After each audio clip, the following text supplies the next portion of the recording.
ओम नारायण विद्महे वासुदेवाय धीमहि तन्नो विष्णु प्रचोदयात। नमस्कार दोस्तों, आप सभी का मेरे चैनल में हार्दिक स्वागत है। दोस्तों, आप सभी को उत्पन्ना एकादशी व्रत की हार्दिक शुभकामनाएं। भगवान विष्णु, माता लक्ष्मी आप सभी पर अपनी कृपा दृष्टि हमेशा बनाए रखें। दोस्तों, आज हम सुनेंगे उत्पन्ना एकादशी की व्रत कथा। उत्पन्ना एकादशी का व्रत मार्गशीर्ष मास के कृष्ण पक्ष की एकादशी को किया जाता है। दोस्तों, इस बार उत्पन्ना एकादशी का व्रत 8 दिसंबर को है। दोस्तों, अगर आपने व्रत किया है तो आपको उत्पन्ना एकादशी की व्रत की कथा अवश्य सुननी चाहिए। और अगर व्रत नहीं भी किया है तो भी इस कथा को सुनने मात्र से ही भगवान विष्णु की असीम कृपा प्राप्त होती है और व्रत पूजा का पुण्य भी प्राप्त होता है। तो चलिए सुनते हैं उत्पन्ना एकादशी की व्रत कथा। व्रत कथा सुनने से पहले आप सभी से रिक्वेस्ट है, प्लीज़ इस वीडियो को लाइक करें और अगर अभी तक आपने मेरे चैनल को सब्सक्राइब नहीं किया है तो प्लीज़ सब्सक्राइब कर लीजिए। कमेंट बॉक्स में जय श्री हरि विष्णु जी लिखना बिल्कुल ना भूलें। भगवान विष्णु आपकी सभी मनोकामनाएं शीघ्र ही पूरी करेंगे।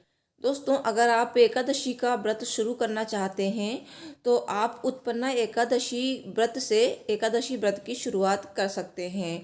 इसी दिन एकादशी माता का प्रादुर्भाव हुआ था। सब बोलिए भगवान विष्णु जी की जय, माता लक्ष्मी की जय, माता एकादशी की जय। धर्मराज युधिष्ठिर भगवान श्री कृष्ण से कहने लगे, हे भगवान, मैंने कार्तिक शुक्ल एकादशी अर्थात प्रबोधिनी एकादशी का सविस्तार वर्णन सुना है। अब आप कृपा करके मुझे मार्गशीर्ष माह के कृष्ण पक्ष की एकादशी के विषय में भी बतलाइए। इस एकादशी का क्या नाम है, इसके व्रत का क्या विधान है, इसकी विधि क्या है, इसका व्रत करने से किस फल की प्राप्ति होती है। कृपा करके ये सब विधान पूर्वक कहिए। भगवान श्री कृष्ण जी बोले, मार्गशीर्ष माह के कृष्ण पक्ष में आने वाली इस एकादशी को उत्पन्ना एकादशी कहा जाता है। यह व्रत शंखोद्धार तीर्थ में स्नान करके भगवान के दर्शन करने से जो फल प्राप्त होता है उसके बराबर पुण्य मिलता है।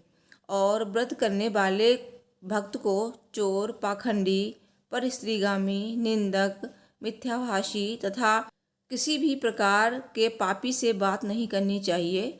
इसका महात्म्य मैं तुमसे कहता हूँ, ध्यान पूर्वक सुनो। युधिष्ठिर कहने लगे, हे भगवान, आपने हजारों यज्ञ और लाख गोदान को भी एकादशी व्रत के बराबर नहीं बताया, सो यह तिथि सब तिथियों से उत्तम कैसे हुई, बताइए। भगवान श्री कृष्ण जी कहने लगे, सतयुग में एक राक्षस था जिसका नाम नाड़ी जंग और उसके पुत्र का नाम मूर था। मूर एक बहुत ही शक्तिशाली दैत्य था जिसने अपने पराक्रम के बल पर इंद्र से लेकर यम और अन्य देवताओं के स्थान पर कब्जा कर लिया था।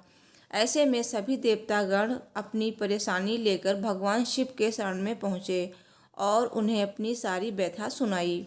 महादेव ने देवताओं को इस समस्या का हल ढूंढने के लिए प्रभु श्री हरि के पास जाने के लिए कहा।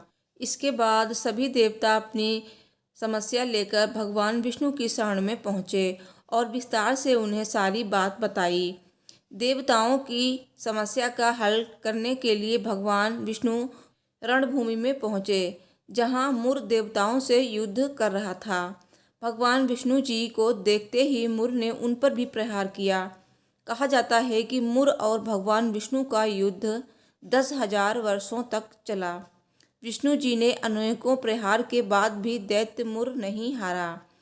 युद्ध करते हुए जब श्री हरि थक गए तो वे बद्रिकाश्रम गुफा में जाकर विश्राम करने लगे। वहाँ हेमवती नामक सुंदर गुफा थी।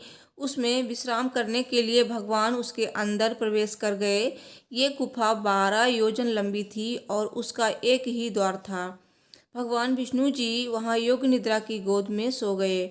मूर भी पीछे पीछे आ गया और भगवान को सोया देखकर मारने को उद्यत हुआ।